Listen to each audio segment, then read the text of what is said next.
Hello student, I Nisha Pasha Salvi, your biology mentor. तो बच्चों, हमारा ऑर्गेनिज्म एंड पॉपुलेशन चैप्टर चल रहा है, जिसके अंदर हमने देख लिया है कि किस तरीके से इकोलॉजी होती है, इकोलॉजी के लेवल्स क्या होते हैं। फिर हमने उसके अंदर 4 लेवल्स पढ़े थे। उसमें हमने देखा था कि कौन कौन से फैक्टर्स हैं जो अफेक्ट करते हैं। अबायोटिक फैक्टर्स में भी हमने 4 फैक्टर्स पढ़े थे। इसी के साथ में हमने देखा था अडेप्टेशन क्या होता है। ये 2 पार्ट में हम सारी चीज़ें कर चुके हैं। आज हम देखेंगे पॉपुलेशन के बारे में, पॉपुलेशन का एट्रीब्यूट्स क्या होते हैं, किस तरीके से पॉपुलेशन ग्रोथ होता है, एज पैरामीटर्स आएंगे, बहुत सारी बातें आज हम करने वाले हैं। तो विदाउट वेस्टिंग आवर टाइम हम स्टार्ट करते हैं हमारा पॉपुलेशन। पॉपुलेशन स्टार्ट करने से पहले हमें कुछ चीज़ें क्या देखनी होती है हमेशा, कि इस पार्ट में हम क्या पढ़ेंगे, ओवरव्यू क्या रहेगा, राइट। हम देखेंगे बच्चों पॉपुलेशन, ठीक है। ये एक पूरा टॉपिक है जिसमें हम पढ़ेंगे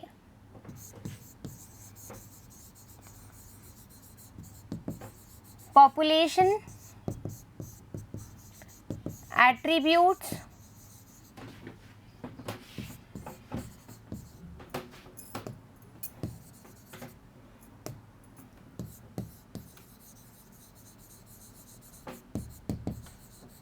पॉपुलेशन ग्रोथ और लाइफ हिस्ट्री वेरिएशन, राइट। ये सारी चीजें हम देखेंगे पॉपुलेशन में। अब पॉपुलेशन एट्रीब्यूट्स में भी टॉपिक्स हैं। क्या क्या टॉपिक्स हैं हम पढ़ेंगे इसके अंदर? बर्थ रेट, हम देखेंगे डेथ रेट, फिर हम बात करेंगे सेक्स रेशो की, फिर हम बात करेंगे पॉपुलेशन डेंसिटी की,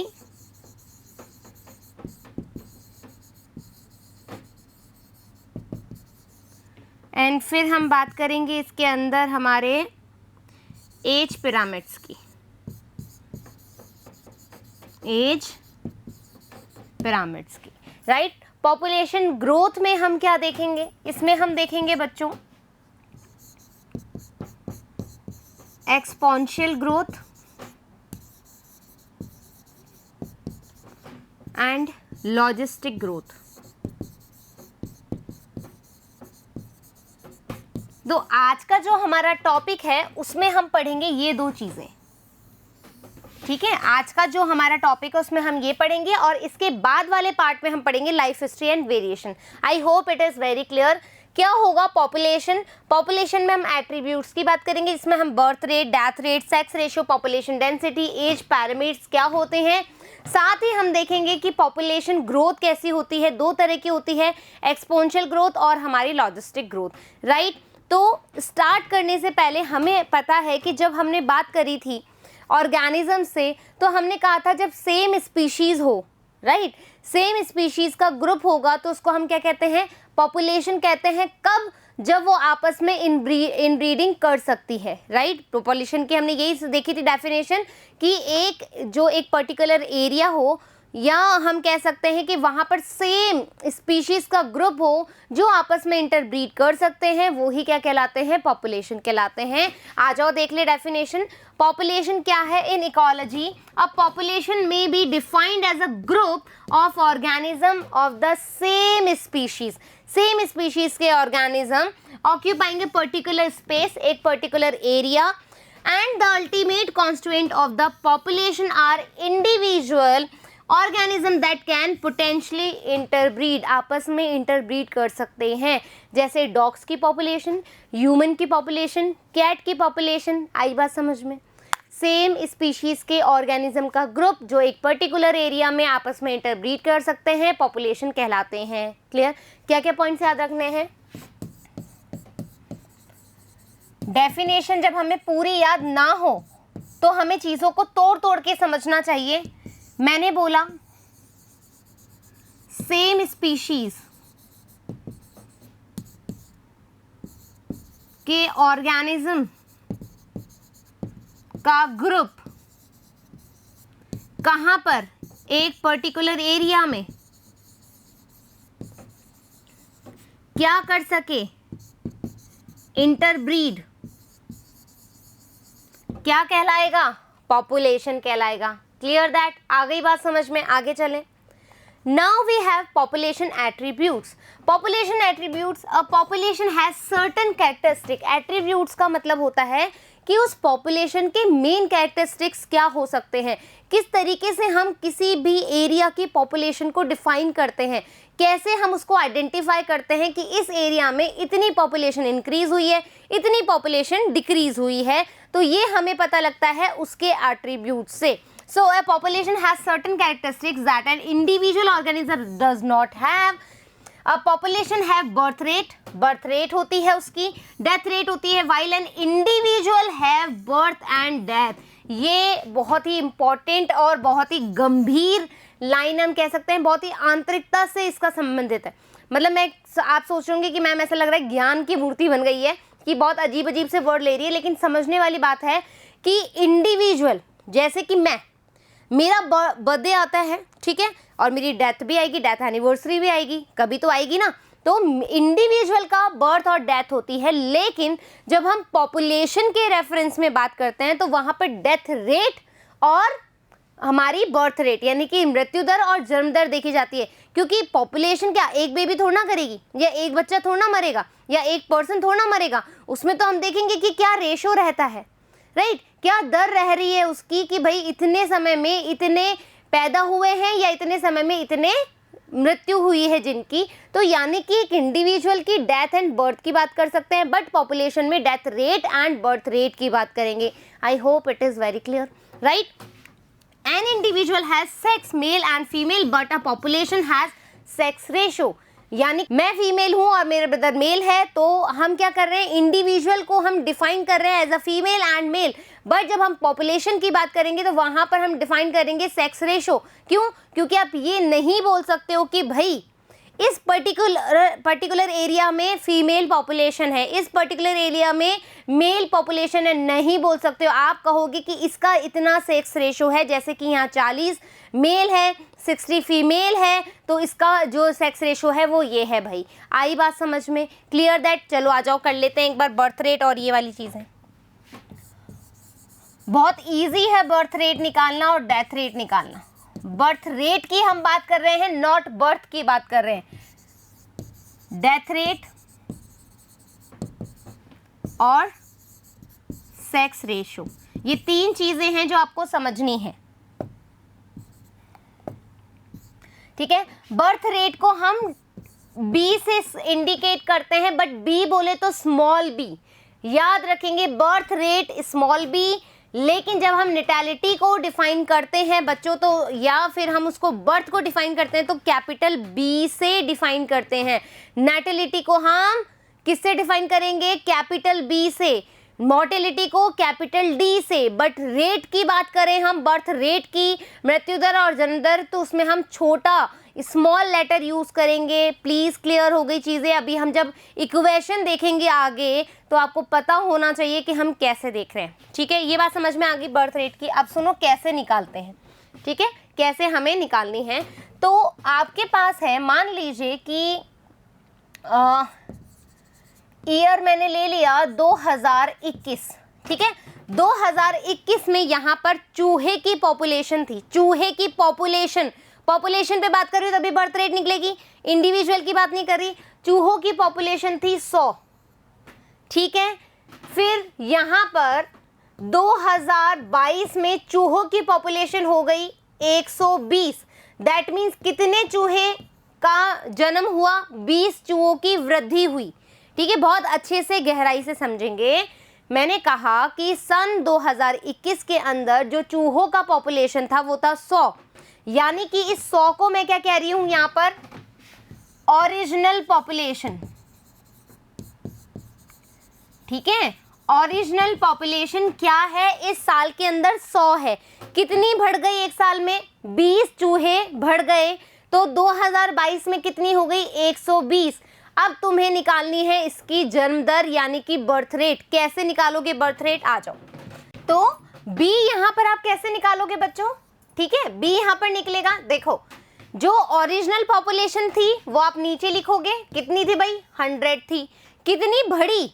तो आपने बोला कि मैम 20 चूहे बढ़ गए, ठीक है, पर ईयर बढ़ गए, तो यहाँ पर बी कितना निकलेगा, देखो 0 से 0 गया, 2 1 जा 2, 2 5 जा 10, यानी 1/5 यानी कि 0.2।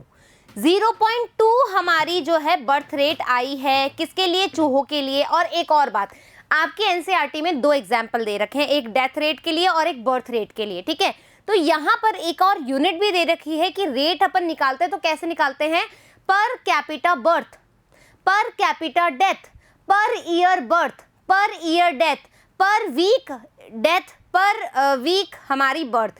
तो ये जो आपका कैलकुलेशन होता है, जिस पॉपुलेशन के लिए पूछा है, कितने समय के लिए निकाला है, वो ही लग जाता है। जैसे यहाँ पर अपन ने ईयर की बात करी है तो कितना आ जाएगा, 0.2 पर कैपिटा पर बर्थ ईयर या पर ईयर बर्थ, ठीक है, इंडिविजुअल में पर ईयर बर्थ आ जाएगी।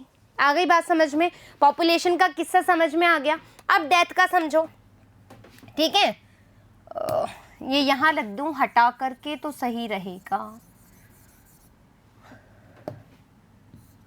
ये क्या है, ओरिजिनल पॉपुलेशन, हाँ है ना, ठीक है। चलो डेथ रेट की बात करते हैं, किससे रिप्रेजेंट करते हैं बच्चों, स्मॉल डी से, देखा मेरा डी, स्मॉल डी से रिप्रेजेंट करते हैं। यहां पर भी क्या करेंगे, मान लो कि हमारी ओरिजिनल पॉपुलेशन थी, ठीक है, आपके बुक में दे रखी है, उसी का एग्जांपल ले लूं क्या, आपके बुक में दे रखा है फ्रूट फ्लाइज के ऊपर कि भाई जो लैब में पॉपुलेशन थी फ्रूट फ्लाइज की वो थी 40, ठीक है, कितनी थी 40, और जिसमें से एक वीक में, वहां पे लिखा है वीक में, ठीक है, एक वीक में कितने मर गए हैं, शायद वहां पे चार फ्रूट फ्लाइज जो हैं एक वीक में उनकी डेथ हो गई है। तो इसका अब कितनी रह गई, 40 में से 4 गई तो कितनी बच गई भाई, ये बच गई अपनी 36 40 हमारी फ्रूट फ्लाइज बच गई। तो हमें क्या निकालना है, इसका डेथ रेशो निकालना है। तो कैसे निकालोगे, क्या है ओरिजिनल पॉपुलेशन 40, कितने मर गए हैं 4, निकाल लो,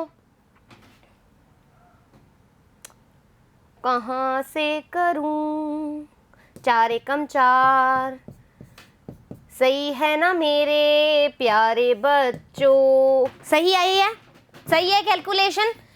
मेरे मैथ्स का थोड़ा सा सीन गड़बड़ है बट फिर भी आई होप कि इट इज़ वेरी क्लियर। 40 क्या है यहाँ पर, फ्रूट फ्लाइज थी, आज तो बी का बड़ा ही लोचा हो रहा है ना, 40 यहाँ पे मेरी फ्रूट फ्लाइज थी, ठीक है। एक वीक में हमारी कितनी मर गई, 4 फ्रूट फ्लाइज मर गई, कितनी बच गई 36 बच गई एक वीक के बाद। इससे पूछा है कि हमारी डेथ रेट निकालो। डेथ रेट में हमने बोला ओरिजिनल पॉपुलेशन थी 40, एक हफ्ता पहले कितने मर गए, 4 मर गए, इसका आया 0.1 per week death, per week death. क्यों बोला पर वीक, क्योंकि एक हफ्ते की बात करिए। ऐसे ही बर्थ रेट में आपके लोटस का एग्जाम्पल भी दे रखा है कि लोटस आपके थे 20, 28 और अच्छे मतलब ग्रो हो गए तो हो गए अपने 28। तो कितना रहा, पहले कितनी थी पॉपुलेशन 20 थी, तो यहाँ पर लोटस वाला भी निकाल रही हूँ मैं, ठीक है। लोटस के लिए पहले थे 20, कितने बढ़ गए 8, कितनी हो गई 28, बर्थ रेट निकालो उसकी 28, ठीक है। यहाँ पर आ जाएगा 0.4, ठीक है, 0.4 आपका आंसर आ जाएगा। ये समझ में आ गई, बर्थ रेट और डेथ रेट निकालना आगे आएगा बच्चों, आगे आएगा। किससे रिप्रेजेंट करते हैं, कैपिटल से नहीं करते हैं, इसको स्मॉल से करते हैं। ये बात समझ में आ गई। अब देखो सेक्स रेशो की बात करो। सेक्स रेशो हम क्या बोलते हैं, कंबाइन, कितनी हमारी फीमेल है कितनी हमारी मेल है, ये कहलाएगा उस एरिया का सेक्स रेशो, उस पॉपुलेशन का सेक्स रेशो। जैसे मान लो कि यहाँ पे 40 हमारी फीमेल है, यहाँ पे 60 हमारे मेल है, आ गई इसकी सेक्स रेशो निकालनी। क्लियर दैट, यहाँ तक समझ में आ गया। Now we have population size and density. Population size and density क्या है, देखो बच्चों, जो पॉपुलेशन साइज है हमारे पास और जो डेंसिटी है, यहाँ पर हम बोलते हैं कि कितना उस पर्टिकुलर एरिया में, ठीक है। मान लो ये एक एरिया है, इस एरिया में कितने नंबर ऑफ हमारे पास इंडिविजुअल है वो दिखाता है, या फिर हम बोल सकते हैं कि उसका साइज क्या है वो भी हमें दिखाता है कि वहाँ की पॉपुलेशन डेंसिटी क्या है। जैसे एग्जाम्पल नंबर की आप बात करो तो आपके एनसीईआरटी में एक एग्जाम्पल दे रखा है कि साइबेरियन क्रेन, याद करो साइबेरियन क्रेन में हमने क्या देखा था, जो अबायोटिक फैक्टर होता है, राइट, वो जैसे बहुत ज़्यादा सर्दी पड़ती है तो माइग्रेशन के बारे में हमने बात करी थी, बहुत ज़्यादा सर्दी पड़ती है तो वो क्या करते हैं, अपने बच्चे देने के लिए भरतपुर के केवलादेव अभ्यारण्य में आ जाते हैं। तो वहाँ पर आप सोच सकते हो कि नंबर ऑफ क्रेन ज़्यादा होंगे कि कम होंगे। भाई पूरी पॉपुलेशन उठ करके वहाँ थोड़ा ना आ जाती है, नहीं आती ना, कुछ मेंबर्स आते हैं, कुछ हमारे पास ऑर्गेनिज्म आते हैं, तो वहाँ पर साइबेरियन क्रेन जो होते हैं बहुत कम मात्रा में होता है। जैसे आपने बोल रखा है आपके एनसीईआरटी में लेस देन 10, ठीक है, 10 से भी कम साइबेरियन क्रेन आपके उसमें पाए जाते हैं, यानी कि नंबर को रिप्रेजेंट कर रहा है। फिर आप बात कर रहे हो साइज को, साइज में आपके यहाँ पर दे रखा है कि भाई एक बरगद का पेड़ है, ठीक है, एक बरगद का पेड़ है इस एरिया में एक बरगद का पेड़ है, लेकिन इसके आसपास 200 कैरेट ग्रास है, 200 पार्थेनियम है, तो कौन ज्यादा होगा, किसकी डेंसिटी ज्यादा होगी, तो डेफिनेटली इसकी डेंसिटी ज्यादा होगी। क्यों मैम? भाई साइज बड़ा है, इतना वर्षों पुराना, इतना बड़ा फैला हुआ पेड़ है हमारे पास, ये क्या करेंगे कैरेट ग्रास इसके आगे, राइट। ये कह रहा है मैं 200 के बराबर हूँ, ठीक है, टक्कर मत लेना मेरे पास, क्योंकि इसके पास क्या है, ये हमारे लिए बिल्कुल यूजलेस है। वैसे भी आप देखा जाए तो ये यूजलेस है, यूजफुल कौन है, हमारा बरगद का पेड़। तो यहाँ पर साइज भी मैटर कर रहा है, यहाँ पर नंबर भी मैटर कर रहा है, और ये बताते हैं हमारी पॉपुलेशन डेंसिटी को। क्लियर हो गई क्या दोनों एग्जाम्पल के साथ? So population size is generally expressed as number of individual in a population. उस पॉपुलेशन में इंडिविजुअल का नंबर कितना है, 10 साइबेरियन क्रेन, ठीक है, 200 कैरेट ग्रास, एक हमारा बरगद का प्लांट, ठीक है, नंबर भी हो गया और साइज भी हो गया। The population size and at any given place is determined by the process of birth. अब देखो, जो हमारी पॉपुलेशन साइज है, हमारे पास दो पैरामीटर्स है, ठीक है, एक हम कह रहे हैं पॉपुलेशन डेंसिटी,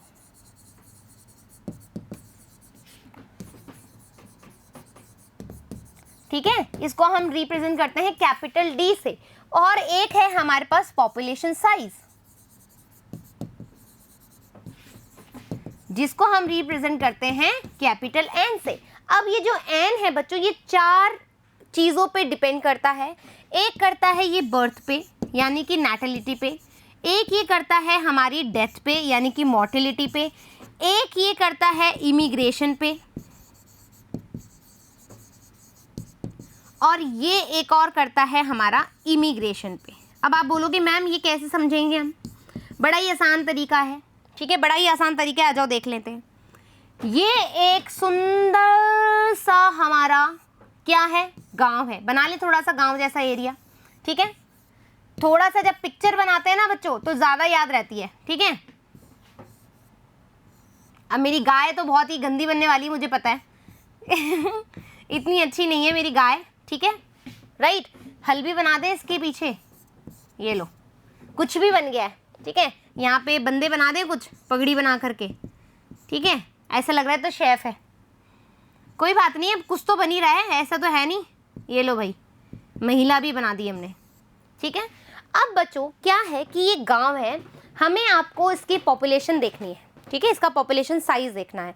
पॉपुलेशन साइज हम कैसे देखेंगे इस गांव का, ठीक है, यहाँ पर ठीक है, कितने बच्चे पैदा हुए, ठीक है, कितने बच्चे पैदा हुए, यानी कि उसकी नेटिलिटी रेट, यानी कि उसकी नेटिलिटी नेटिलिटी, तो डेफिनेटली इसका बर्थ रेट भी हम देखेंगे, अभी हम फर्दर देखेंगे जब। नेटिलिटी कितने बच्चे पैदा हुए, राइट, कितने बच्चों की डेथ हुई, या कितने बच्चों की, क्यों, कोई भी मर सकता है, एजेड पर्सन भी मर सकता है, यंग भी मर सकता है, बच्चा भी मर सकता है, कितने लोगों की या कितने इंडिविजुअल की डेथ हुई, ठीक है। तो आप बोलोगे कि मैम जो हमारा एन है वो तो कितना हमारा बर्थ हुआ और कितना हमारा डेथ हुआ, ऐसे होना चाहिए क्या, ऐसे ही होना चाहिए, क्यों मैम? देखो बच्चों, अब मान लीजिए कि पड़ोस वाला गांव, ये हमारा पड़ोस वाला गांव है, ठीक है, मैं तो ऐसे समझाऊंगी, देखो कहानियां बना के, ये पड़ोस वाला गांव है और यहाँ पर आ गई बाढ़, ये यहाँ पड़ गया सूखा। अब क्या करेंगे, यहाँ के लोग कुछ तो बोलेंगे कि नहीं ये हमारा गांव है, हम नहीं छोड़ के जाएंगे, ये हमारा पुश्तैना गांव है, हम नहीं छोड़ के जाएंगे। लेकिन कुछ लोग कहेंगे कि भैया हम भूखे नहीं मरेंगे, हम आगे जाकर के हमारे बच्चों को भी ध्यान देना है, तो हम पड़ोस वाले गांव में चले जाएंगे, हम पड़ोस वाले गांव में चले जाएंगे। तो यहाँ के जो ये पड़ोस वाले गांव से लोग आए हैं, उन्होंने क्या किया है, यहाँ पर किया है इमिग्रेशन। क्या हुआ है, इमिग्रेशन। क्यों, क्योंकि यहाँ पर आए हैं, यहाँ पर जुड़े हैं, तो ये भी प्लस, ये भी प्लस, ठीक है। तो यानी कि मैं क्या करूंगी, बर्थ प्लस इमिग्रेशन। आ गई क्या बात समझ में, आ गई। अब देखो यहाँ पर डेथ तो हुई, ठीक है। अब यहाँ के ये क्या कह रहे हैं कि इतने ज़्यादा लोग बढ़ गए हैं, खाने को सामान नहीं है, और कुछ लोग क्या कहेंगे यहाँ पर जॉब नहीं है, ठीक है, मैं तो शहर की तरफ जाऊँगा, ठीक है। तो ये क्या करेंगे, अर्बनाइजेशन में जाएंगे, ये शहरों की तरफ जाएंगे, ठीक है। यहाँ के कुछ लोग शहरों की तरफ जाएंगे, तो जो शहर की तरफ जा रहे हैं, जो यहाँ से माइग्रेट कर रहे हैं, इस तरह के माइग्रेशन को बोलते हैं बच्चों इमिग्रेशन। इमिग्रेशन, यहाँ का जो बंदा है जो जॉब के पर्पस से गया या कुछ भी किसी भी रीजन से, पढ़ाई के पर्पस से भी जा सकता है ना, जाते हैं ना अपन और वहीं बच जाते हैं, तो यहाँ से लोग गए भी तो हैं, इमिग्रेशन भी तो हुआ है। तो इमिग्रेशन किस में आएगा हमारे पास, डेथ और हमारा इमिग्रेशन। ये बात समझ में आ गई। तो ये 4 फैक्टर हैं जो वहाँ के पॉपुलेशन साइज को इंडिकेट करता है। I hope it is very clear, ठीक है। हमने बोला कि मैम एक गांव है जिसके अंदर इतने बच्चे हुए हैं, यानी कि बर्थ, इतने लोग दूसरे गांव से आए हैं, यानी कि इमिग्रेशन, इमिग्रेशन, और यहाँ पर मैम इतने लोगों की डेथ हुई है और यहाँ से कुछ लोग चले भी गए हैं, ठीक है। देखो इमिग्रेशन को आप कैसे लर्न करोगे, जो जाने वाला इमिग्रेशन है इसको हम एग्जिट से भी याद कर सकते हैं। एग्जिट बोले तो जाना, चलो गेट आउट, एग्जिट हो जाओ, यहाँ से एग्जिट हो जाओ, एग्जिट हो गए यानी कि इमिग्रेशन। ये बात समझ में आ गई क्या, लॉस हो गया वहाँ से पॉपुलेशन का, यहाँ से गेन हुआ है, क्लियर बात। तो ये कह रहा है कि the population size at any given place, एक गिवन प्लेस मैंने बोला ना, एक गांव बोला, is determined by the process of birth, birth के द्वारा, डेथ के द्वारा, इमिग्रेशन और इमिग्रेशन के द्वारा। Number of individual of a species per unit area या स्पेस, उस पर्टिकुलर स्पेस का या पर्टिकुलर एरिया का at a given time is called a population density. जितने समय में, ठीक है, जितने समय में उस पॉपुलेशन का साइज जो चेंज हुआ है वो ही डेंसिटी कहलाती है। देखो number of individual, number of individual में कितना डिफरेंस आया है उस पर्टिकुलर स्पेस पे, वो कहलाती है हमारी population density, right. Population density 4 तरीकों से चेंज होती है, जैसे मैंने यहाँ पर देखो आपकी एनसीईआरटी में ये दे रखा है ग्राफ। इमिग्रेशन प्लस हो रहा है क्योंकि ऐड हो रहे हैं लोग, नेटिलिटी ऐड कर रहा है, इमिग्रेशन माइनस हो रहा है, मोर्टिलिटी माइनस हो रही है। ये बात हमने समझ ली।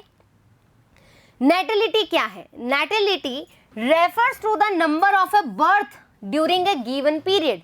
उस समय में, मतलब मैं बोल रही हूँ एक साल में कितने बच्चे पैदा हुए, उसको हम ओवरऑल बोले तो नेटिलिटी।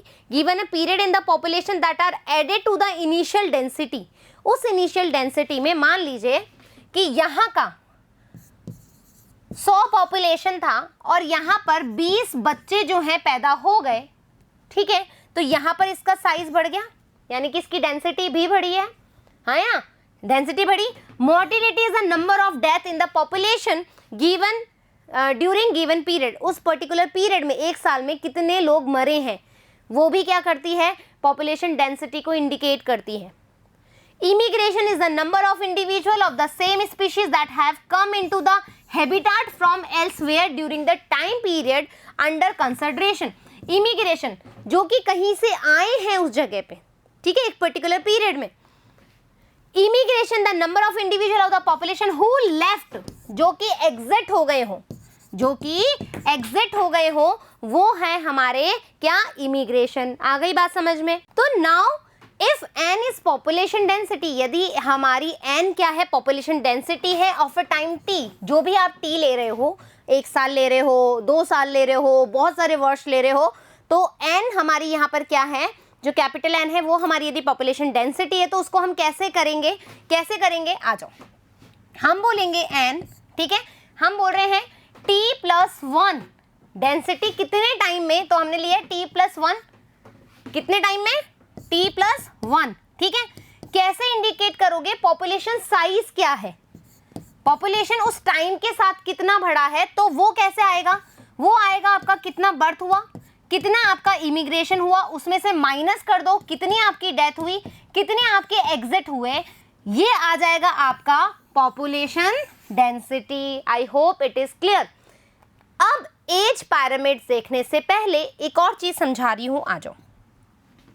देखो बच्चों, आपने एक हमने देखी नैटिलिटी, ठीक है, एक हमने नैटिलिटी देखी जिसको हमने बोला कैपिटल बी। कैपिटल बी हमने बोला कि उसका जो ओरिजिनल पॉपुलेशन है, ठीक है, उस ओरिजिनल पॉपुलेशन में से कितने पैदा हुए बर्थ, लेकिन जब हम बर्थ रेट निकालते हैं, ठीक है, तो पहले पॉपुलेशन थी 100, कितने पैदा हुए 20, तो बर्थ रेट कितनी आई थी हमारी 0.2। ये बात समझ में आ गई, बर्थ रेट और बी में क्लियर हो गया डिफरेंस। ऐसे डेथ और डेथ रेट में चीजें क्लियर हो गई क्या, कोई दिक्कत नहीं है। तो एज पिरामिड्स पढ़ लें। एज पिरामिड्स क्या है, ग्राफिकल रिप्रेजेंटेशन। देखो बच्चों, एज पिरामिड जो होते हैं, पिरामिड जो होते हैं, ये भी आपकी पॉपुलेशन का एट्रीब्यूट्स है। क्यों, इसके द्वारा भी आप ये पता लगा सकते हो कि उस पर्टिकुलर एरिया की, उस पर्टिकुलर कंट्री की जो पॉपुलेशन है वो इंक्रीज हुई है कि डिक्रीज हुई है, ठीक है। उस ग्राफ को, उस पिरामिड्स को देख करके आप पता लगा सकते हो कि वहाँ की जो पॉपुलेशन है वो बढ़ी है या घटी है या कांस्टेंट है। क्लियर। तो एज पिरामिड्स क्या है, ग्राफिकल रिप्रेजेंटेशन है डिफरेंट एज ग्रुप्स की। यहाँ पर ग्रुप आते हैं डिफरेंट एज के। कौन कौन से आते हैं मैम, एक आते हैं हमारे प्री रिप्रोडक्टिव, हाँ बढ़िया, बहुत अच्छा, कैसे लिख रही हूं मैं ना, प्री रिप्रोडक्टिव। फिर एक आता है हमारा रिप्रोडक्टिव, फिर आता है हमारा पोस्ट रिप्रोडक्टिव, पोस्ट रिप्रोडक्टिव। ये 3 एज ग्रुप्स हैं। प्री रिप्रोडक्टिव दैट मीन्स जो बच्चे हैं, ठीक है, वो आते हैं, इसमें आते हैं किड्स प्री रिप्रोडक्टिव में। रिप्रोडक्टिव में हम जैसे लोग जो रिप्रोडक्शन एज में आ चुके होते हैं, जो रिप्रोड्यूस करते हैं बेबीज को। पोस्ट रिप्रोडक्टिव यानी कि बच्चे सब हो गए हैं, अब ये ओल्ड एज वाली कंडीशन में है, ठीक है, यानी कि बुढ़ापे, वृद्धायु। ये 3 एज हैं जिसके हिसाब से हम ये एज पिरामिड्स बनाते हैं। एज आयु के हिसाब से ही तो बनेगा, ठीक है। तो age groups found in A population, उस पर्टिकुलर पॉपुलेशन के अंदर कितने बच्चे हैं, कितने उसके हमारे रिप्रोडक्टिव वाले बंदे हैं, कितने हमारे पोस्ट रिप्रोडक्टिव वाले बंदे हैं। अब population with pre reproductive group at the base, हमेशा जो प्री रिप्रोडक्टिव वाला होगा, ठीक है, सबसे नीचे प्री रिप्रोडक्टिव, ये याद रखेंगे बच्चों, इसी के हिसाब से पता लगता है। फिर आ जाएगा हमारा, अभी तो मैं ऐसे नॉर्मल बना रही हूं, फिर आएगा हमारा रिप्रोडक्टिव, और फिर हमारा आ जाएगा पोस्ट रिप्रोडक्टिव, ठीक है। तो हमारा जो अरेंजमेंट है वो इस तरीके से जाएगा। सबसे नीचे बेस में आएगा प्री रिप्रोडक्टिव बच्चे, फिर आएंगे रिप्रोडक्टिव हम लोग, फिर आएंगे post reproductive. Clear that. Reproductive group, pre reproductive group at base, reproductive ones in the middle and the post reproductive groups at the top is called age pyramid। ऐसा age pyramid नहीं होता है, ठीक है, अलग अलग शेप में होता है। मैं तो आपको बता रही थी इसका, ये मिडिल में, ये बेस पे, और ये अपर मोस्ट। क्लियर, ये अरेंजमेंट है। नाउ एज पिरामिड्स कितने प्रकार के होते हैं, triangular age pyramid, bell shaped pyramid और अनशेप्ड पिरामिड। देखो इसमें बहुत अच्छा डिफरेंस है। जो ट्रायंगुलर एज पिरामिड है वो हमारी इंडिया का है। क्यों, देखो इस तरीके का है,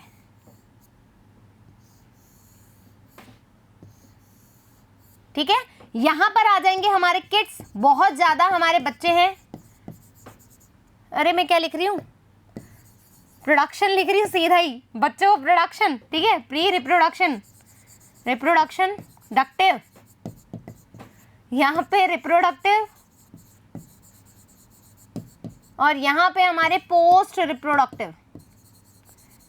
अब सुनो बहुत अच्छी सी बात, बहुत अच्छी सी बात सुनो, जिसका बेस जितना बड़ा होगा, जिसका बेस जितना फैला हुआ होगा, उसका पॉपुलेशन उतना ही ज्यादा होगा। जिसका बेस वाइड होगा उसका पॉपुलेशन उतना ही ज्यादा होगा।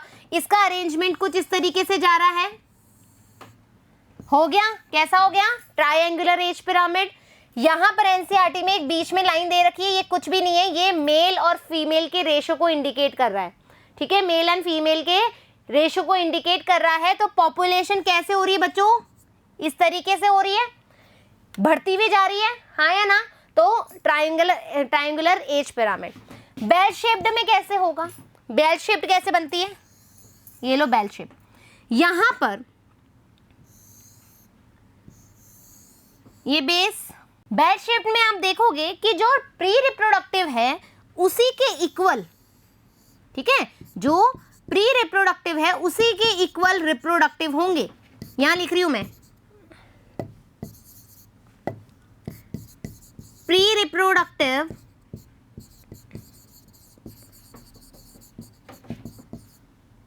Is equal to reproductive, reproductive. अब देखो जब बच्चे और जो रिप्रोडक्टिव मेंबर्स हैं वो इक्वल होंगे तो यहाँ पर आपको लग रहा नहीं है स्टेबल सी कंडीशन है, कैसी है, स्टेबल पिरामिड है ये। स्टेबल क्यों, स्टेबल क्योंकि यहाँ पर दोनों जो हैं वो इक्वल हैं, ठीक है, दोनों इक्वल हैं। और जो पोस्ट रिप्रोडक्टिव है वो कैसे हैं, फ्यू हैं, ठीक है, पोस्ट जो रिप्रोडक्टिव हैं वो थोड़े हैं। तो यहाँ पर कैसा कर्व बन गया, बेल शेप्ड कर्व बन गया। तो आपसे पूछा जा सकता है कि जो बेल शेप्ड कर्व है उसमें पॉपुलेशन कैसी रहती है, तो आप बोलोगे कि जो प्री रिप्रोडक्टिव है उसी के इक्वल रिप्रोडक्टिव होते हैं और कुछ कम जो होते हैं वो पोस्ट रिप्रोडक्टिव होते हैं। यहाँ की इस जो पॉपुलेशन है ना तो बढ़ी है ना घटी है। मान लीजिए कि 2021 में यहाँ की पॉपुलेशन 100 है और 2022 में भी यहाँ की पॉपुलेशन 100 है, कुछ भी घटा बढ़ा नहीं है, ना डिक्लाइन हुए ना इंक्रीज हुए। तो ऐसा जो पिरामिड होगा उसको हम कहेंगे bell shaped age pyramid. Stable population यहाँ की होती है। आ गई बात समझ में। अनशेप्ड एज पिरामिड देखो, अनशेप्ड में क्या होगा, अनशेप्ड पिरामिड में हम देखते हैं कि यहां पर बच्चों ये बेस, ये हमारे रिप्रोडक्टिव, जो हमारे पोस्ट रिप्रोडक्टिव है बच्चों, ठीक है, पोस्ट रिप्रोडक्टिव है वो यहाँ पर क्या है, ज्यादा है। क्यों है ज्यादा, जैसे आप देखोगे जो हमारी डेवलप्ड कंट्रीज हैं जैसे कि यूएसए है, यूएसए में आप देखोगे लोग क्या है, थोड़े से बहुत ज़्यादा इन चीज़ों को लेकर के क्यूरियस हैं, ठीक है, और थोड़े से समझदार भी हैं। वो क्या कहते हैं कि हम लिव इन रिलेशनशिप में रहेंगे और लिव इन रिलेशनशिप में हम क्या करेंगे, हम बच्चे पैदा नहीं करेंगे क्योंकि कौन इसकी केयर करे, कौन इतना पैसा बहाए, ठीक है, काम करो मस्ती करो बस करो, ठीक है। तो उन्होंने क्या करा, अपना जो पॉपुलेशन है उसको स्टेबल भी नहीं किया और वो इंक्रीज भी नहीं हो रही। क्यों, क्योंकि वो कैसी वाली कंडीशन पे, क्योंकि वहां पे प्री रिप्रोडक्टिव जो है वो बहुत कम है। कैसे हैं, जो रिप्रोडक्टिव हैं वो बहुत कम है यहाँ पर। तो अनशेप्ड समझ में आ गया, बेल शेप, ट्रायंगुलर। आ जाओ इसके बारे में पढ़ लें। ट्रायंगुलर एज पिरामिड्स क्या है, the number of pre reproductive individual is very large, बहुत ज्यादा लार्ज होंगे। Number of reproductive individual is moderate while post reproductive individual are fewer, जो बच्चे हैं वो बहुत ज्यादा होंगे, रिप्रोडक्टिव मॉडरेट होंगे यानी कि जितने हैं उतने ही रहेंगे, और जो पोस्ट रिप्रोडक्टिव है वो थोड़े कम होंगे। हो गई, ट्रायंगुलर शेप हो गई। पॉपुलेशन इज ग्रोइंग यानी कि इंक्रीजिंग वाली कंडीशन है यहाँ पे। Bell shaped age pyramid, the number of pre reproductive and reproductive individual almost equal रहते हैं। Post reproductive individual are comparatively fewer, इससे कम होंगे ये वाले। The population size remain stable, कैसे रहेगी, स्टेबल रहेंगी, कांस्टेंट रहेगी, neither growing nor decline. Now we have urn shaped, urn shaped देखो कैसी है, ठीक है, ऐसी है।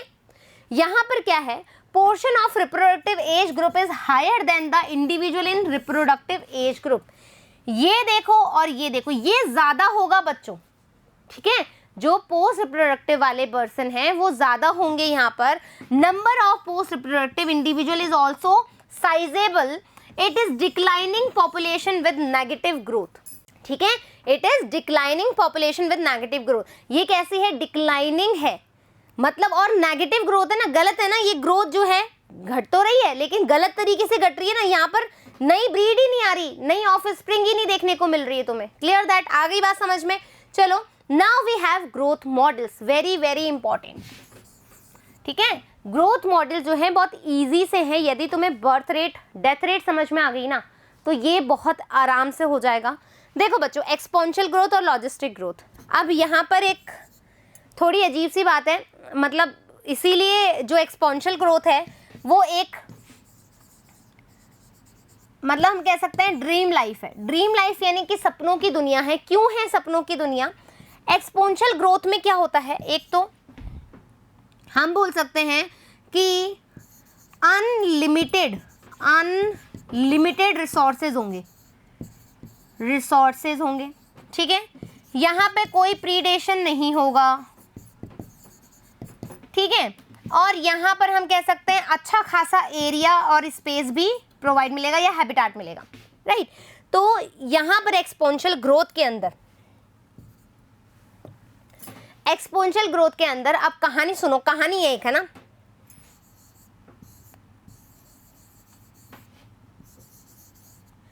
ठीक है, ये चूहा है, ये लो भाई, ठीक है, ये एक और चूहिया है, ठीक है। अब ये चूहिया ने क्या कर ली, शादी कर ली, ठीक है, मैरिज कर ली, इन्होंने मैरिज कर ली। अब क्या हुआ कि मैरिज कैसे करी, इन दोनों की है लव मैरिज। बहुत मतलब कहानी है, बहुत इंटरेस्टिंग सी कहानी, तुम्हें ये एक्सपोनेंशियल और लॉजिस्टिक समझ में आ जाएगी क्या है।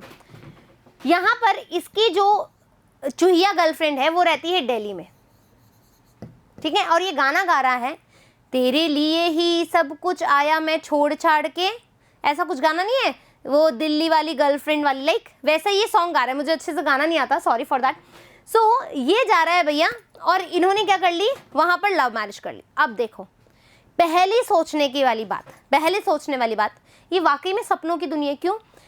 कोई जयपुर का चूहा दिल्ली जा कर के अपनी चूहिया से शादी कर सकता है क्या? क्यों?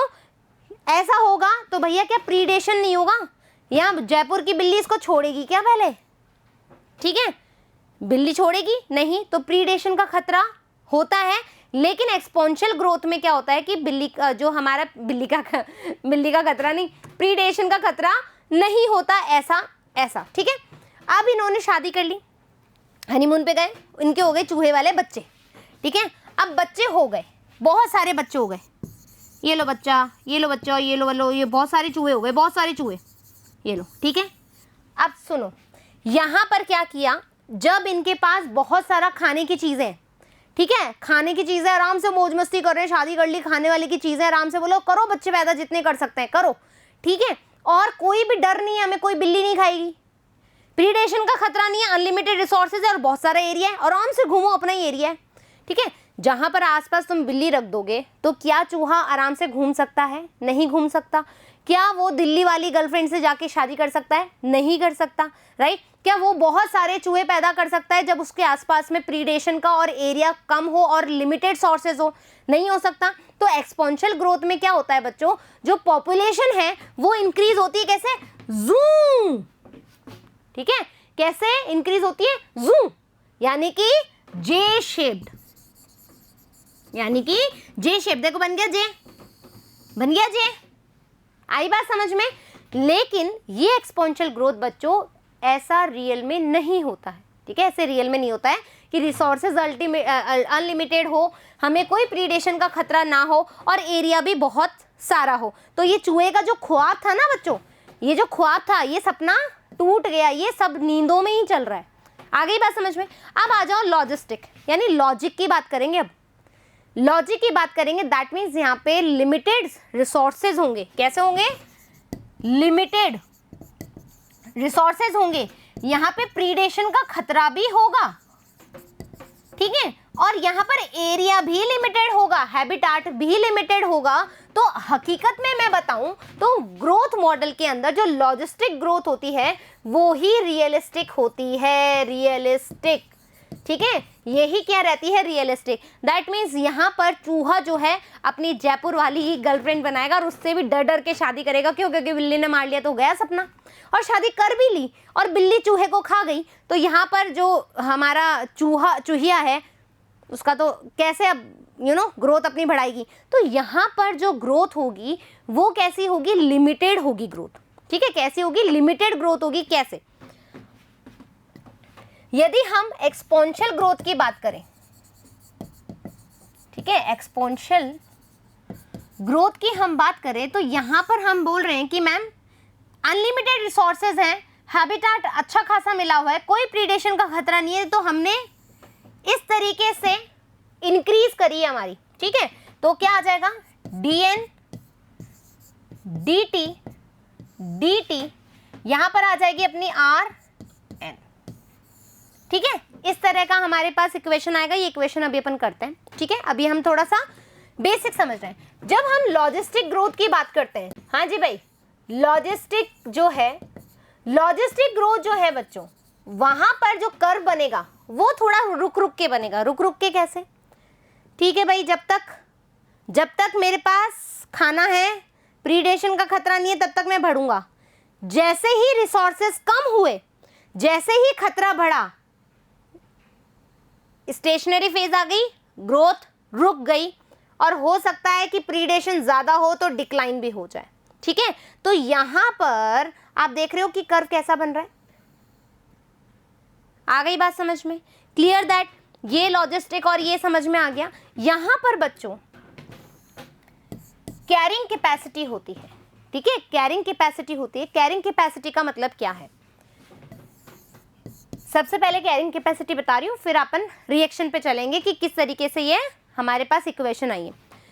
के जो है इसको हम बोलते हैं कैरिंग कैपेसिटी। अब देखो, जैसे मान लीजिए कि बैलून है आपके पास, है ना, ये बैलून है। अब इस बैलून के अंदर सिर्फ आप एक 1 ग्लास पानी भर सकते हो, भर दो 1 ग्लास पानी, तो ये बचा रहेगा। लेकिन इसी में आपने 2 ग्लास पानी डाल दिया, फट जाएगा बेचारा, फट जाएगा। तो वैसे ही क्या होगा कि हमारी जो नेचर है और इस एरिया में, मैं कह रही हूँ क्योंकि हमने क्या बोला, लॉजिस्टिक ग्रोथ के अंदर लिमिटेड एरिया, लिमिटेड रिसोर्सेज हैं। इस एरिया में जो चूहे हैं बच्चों, ठीक है, उनको हमने इतना सा एरिया दिया है और इतना सा ही खाना दिया है, और इसके चारों तरफ हमने प्रीडेशन भी रखे हैं, बिल्लियां रखी हैं। तो यदि ये इससे ज्यादा हुए तो प्रीडेशन ज्यादा होगा, पहला खतरा। लिमिटेड रिसोर्सेज है ना, लिमिटेड रिसोर्सेज है। मान लो कि पहले यहाँ पर 10 चूहे होते थे तो इतना ही खाना था, अब यहाँ पर ये 20 चूहे हो गए, तो आपस में लड़ाई होगी खाने के लिए, ठीक है। चूहे को मार देंगे एक दूसरे को खाने के लिए, तो भी क्या होगा? ग्रोथ रुकेगी। तीसरा हमने बोला एरिया ही इतना दिया है, इसके बाद तुम सर्वाइव ही नहीं कर सकते। तो दैट मीन्स इस पर्टिकुलर एरिया की इतनी ही कैपेसिटी है कि उतना ही वहां पर इंडिविजुअल नंबर रह सकता है, वहां इतना ही ऑर्गेनिज्म का ग्रुप रह सकता है। इसी को हम बोलते हैं कैरिंग कैपेसिटी, राइट, इसी को हम कहते हैं कैरिंग कैपेसिटी। आई होप कि ये दोनों चीज क्लियर हो गई होगी। अब अपन चलते हैं कहां पर? हमारी इक्वेशन पे चलें। सबसे पहले हम देखेंगे एक्सपोनेंशियल ग्रोथ को, एक्सपोनेंशियल ग्रोथ को, ठीक है।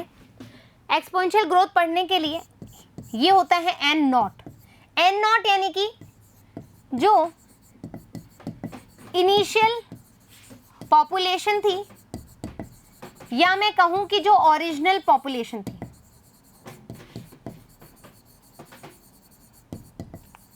बढ़िया, ठीक है। फिर हमने बोला n, ठीक है, ये क्या है, जो पॉपुलेशन बाद में हुई, ठीक है, बढ़ने के बाद जिसमें ग्रोथ आई, राइट। फिर हमने बोला d upon n and d upon t, ठीक है। d का मतलब क्या है बच्चों, ठीक है, इस d का मतलब है चेंज, ठीक है, चेंज कितना आया। इस n का मतलब है उसकी पॉपुलेशन में चेंज, ठीक है, उस पॉपुलेशन में चेंज कितना आया। और t का मतलब है कितने टाइम में चेंज आया, ठीक है, कितने टाइम में कितना उस चेंज आया, ये बात समझ में आ गई। अब ये dn अपॉन dt जो है, ठीक है, इसको समझते हैं। हम कह रहे हैं dn अपॉन dt कितना आ जाएगा अपने पास, b माइनस डी, ठीक है, b माइनस डी कितना बर्थ हुआ है, कितनी डेथ हुई है। तो आपको पता है जो इनिशियल हमारी जो पॉपुलेशन है वो है 100, कितना बर्थ हुआ, कितने पैदा हुए, तो मान लो 20 बच्चे पैदा हुए, ठीक है। तो मैं यदि इसकी बर्थ रेट निकालूं बच्चों, इसकी मैं बर्थ रेट निकालूं तो मैं कैसे निकालूंगी, मैं निकालूंगी कि b अपॉन, ठीक है, और हमारे पास जो ओरिजिनल है, जो ओरिजिनल हमारी पॉपुलेशन है, तो मैं इसको इस तरीके से लिख दूं तो bn, ठीक है, b बराबर bn, ये अपने पास एक इक्वेशन आ गई। एनी डाउट हियर, यहां पर किसी को डाउट है क्या, यहां पर किसी को डाउट है क्या। बर्थ रेट कैसे निकालते थे, देखो बर्थ रेट कैसे निकालते थे, ओरिजिनल कितनी थी, कितने हुए, ये हमारी बर्थ रेट निकलती थी। तो हमारे पास क्या है, ओरिजिनल कितने हैं 100 है n, b कितने बच्चे हुए 20, आ गई इसकी b बराबर bn। ऐसे ही अपन डेथ के बारे में करें, n 100 है, डेथ मान लो हमारी पिछली बार अपन ने कितनी कराई थी डेथ, 5 करवाई थी मान लो, है ना, 5 डेथ हुई है। तो इसको भी मैं ऐसे कर सकती हूँ क्या, यदि मैं इसका डेथ रेट निकालूं तो मैं इसको ऐसे लिख सकती हूँ d और n, तो यानी कि ये भी कैसा आ सकता है d n बराबर d। ये क्या हो गई, सेकेंड इक्वेशन, सेकेंड इक्वेशन है। अपने पास क्या है, अपने पास है मैम dn अपॉन dt बराबर b माइनस डी। क्या फर्स्ट एंड सेकेंड इक्वेशन को मैं इसमें पुट कर दूं तो dn अपॉन dt बराबर b को बोला मैंने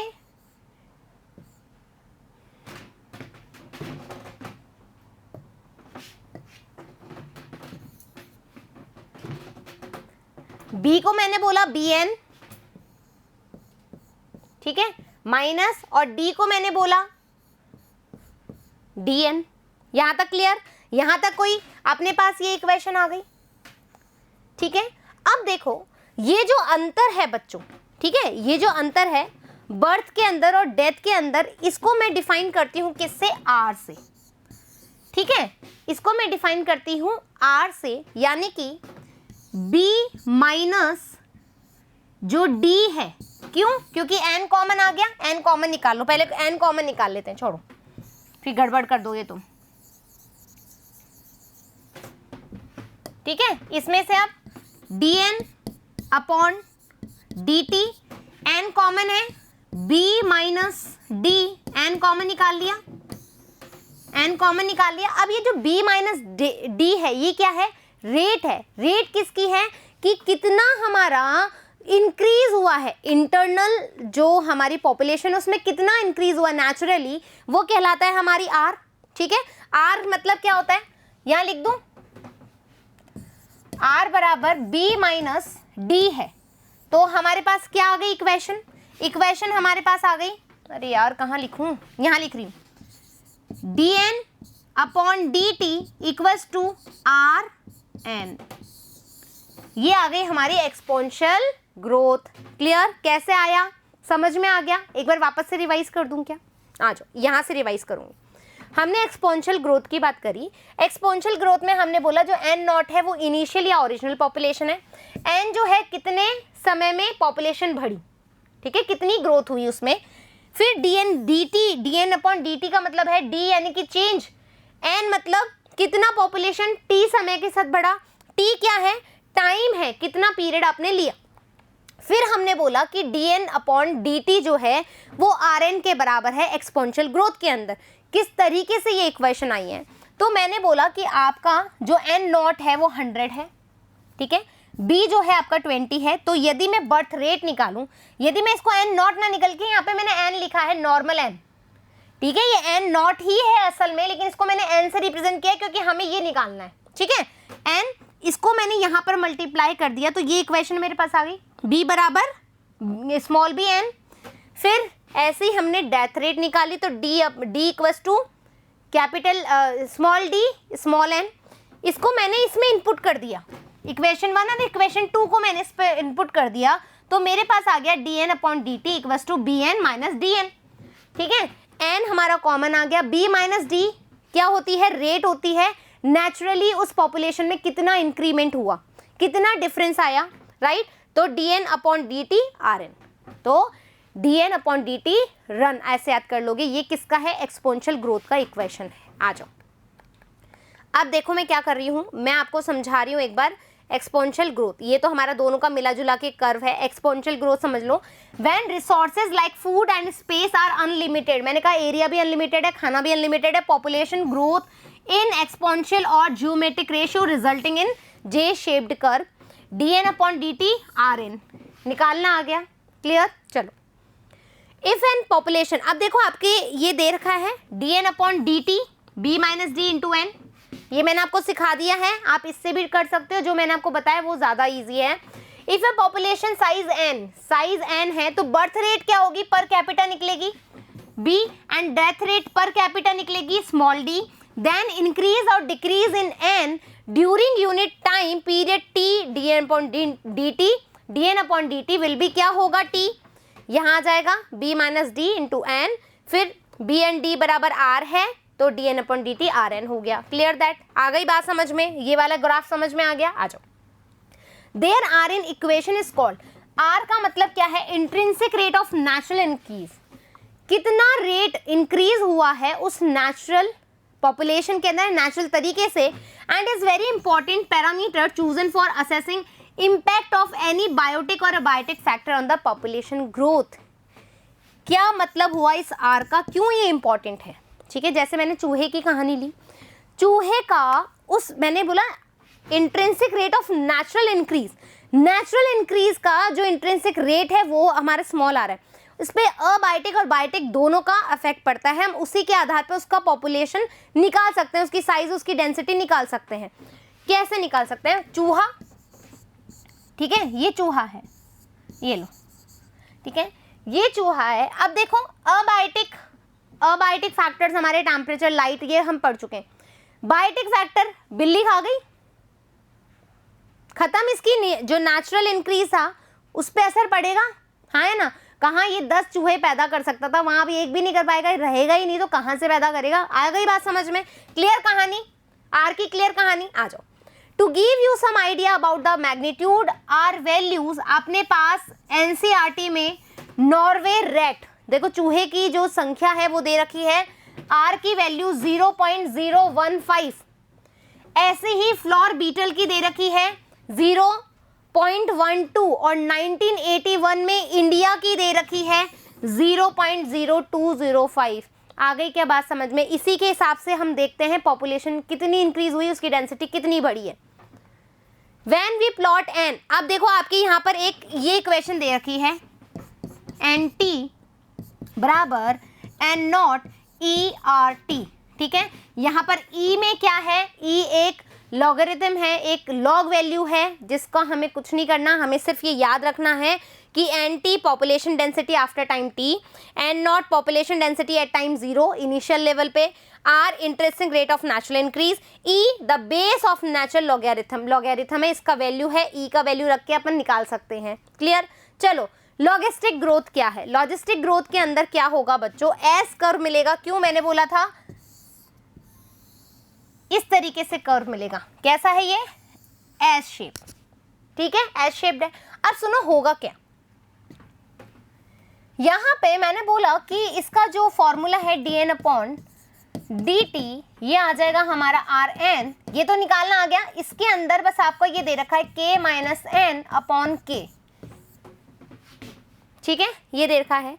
k मतलब कैरिंग कैपेसिटी, इसकी कैरिंग कैपेसिटी मान लो 20 चूहे की थी, और जो पॉपुलेशन है हमारी, कौन सी ओरिजिनल पॉपुलेशन है, वो हमारी 10 है, और यहाँ पर भी हमारी 20 है, तो ये हमारी कैरिंग कैपेसिटी निकल जाएगी, ठीक है। और बाकी अपन को आता है ये निकालना, लॉजिस्टिक में कुछ भी नहीं है, बस कैरिंग कैपेसिटी हमें जाननी है। आ जाओ, logistic growth, population shows initially a lag phase followed by the phase of the increase and decrease, and finally the population density reaches carrying capacity K, beyond which no further growth is possible, resulting in a sigmoid curve as shaped curve. जैसे ही तुम्हारा resources यहाँ तक पहुंचा, आगे तुम growth नहीं कर सकते, बहुत सारे प्रीडेटर आ गए, खा लिए, आगे ग्रोथ नहीं कर सकते, तुम्हारा एरिया लिमिटेड हो गया, आगे ग्रोथ नहीं कर सकते। रियलिस्टिक ग्रोथ मॉडल है ये logistic model. Clear that? Carrying capacity पे डिपेंड करता है, सिग्मोइड इसका कर्व होता है। वर्शुट-पर्ल लॉजिस्टिक ग्रोथ इक्वेशन जो है, यहाँ पर के जो है कैरिंग कैपेसिटी है, इससे रिप्रेजेंट किया है। आई होप कि ये बिल्कुल आपको समझ में आ गई होगी, राइट? इस तरीके से आज हमने देखा पॉपुलेशन क्या है, पॉपुलेशन के एट्रीब्यूट्स क्या है, एज पिरामिड्स क्या होते हैं, हमारी birth rate, death rate, sex ratio क्या होती है, नेटैलिटी क्या होती है, मोर्टेलिटी क्या होती है, इमिग्रेशन क्या होता है, और इमिग्रेशन क्या होता है। एक और चीज़ बहुत इंपॉर्टेंट, सॉरी मिस कर गई मैं। देखो बच्चों, यहाँ पर आप बोलोगे कि मैम अभी आपने ये किया dn/dt हमने किया b - d, ठीक है, लेकिन आप तो मैम ऐसे कह रहे थे, जब हमने पॉपुलेशन ग्रोथ की बात करी थी तो आप कह रहे थे ma'am b + i - d + e। ये कहाँ गए मैम, ये कहाँ गए मैम? क्वेश्चन आना चाहिए। तो मेरे प्यारे बच्चों, ये दोनों चीज़ तब मैटर करेगी, ये दोनों चीज़ तब मैटर करेगी जब कोई नया एरिया बना हो, कोई नई सिटी में बसावट हुई हो। तो मान लीजिए ये एक नया गांव है, एक नया एरिया है, यहाँ पर कितने लोग पैदा हुए और कितने लोग यहाँ पर आए, इस समय मैटर करेगा। यहाँ पर कितने लोगों की डेथ हुई, कितने लोग यहाँ से चले गए, वो चीज़ मैटर करेगी तब जब ये स्पेशल केस होगा, ठीक है। स्पेशल केस में कोई क्या हो गया, हमारी प्राकृतिक आपदा हो गई, तब हम इसको नोटिस करेंगे। मान लीजिए कि कोई नया ही गांव बसा है, नया ही शहर बना है, तब हम इसको नोटिस करेंगे, इन दोनों फैक्टर को। लेकिन नॉर्मली हम जब पॉपुलेशन डेंसिटी निकालते हैं तो सिर्फ और सिर्फ हम इन दो फैक्टर्स को लेते हैं। I hope it is clear.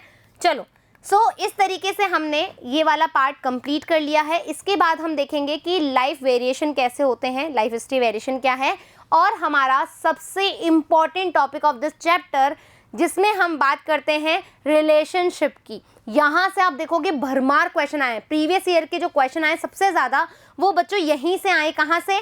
हमारे पॉपुलेशन इंटरेक्शन से, जो हम फर्दर पढ़ेंगे इसके बाद में। Is that clear? आशा करती हूँ कि आपको इक्वेशन समझ में आ गई होगी, पॉपुलेशन बहुत अच्छे से समझ में आ गई, हर चीज़ आपको पॉइंट टू पॉइंट क्लियर है। फिर मिलेंगे नेक्स्ट टॉपिक के साथ, जब तक थैंक यू।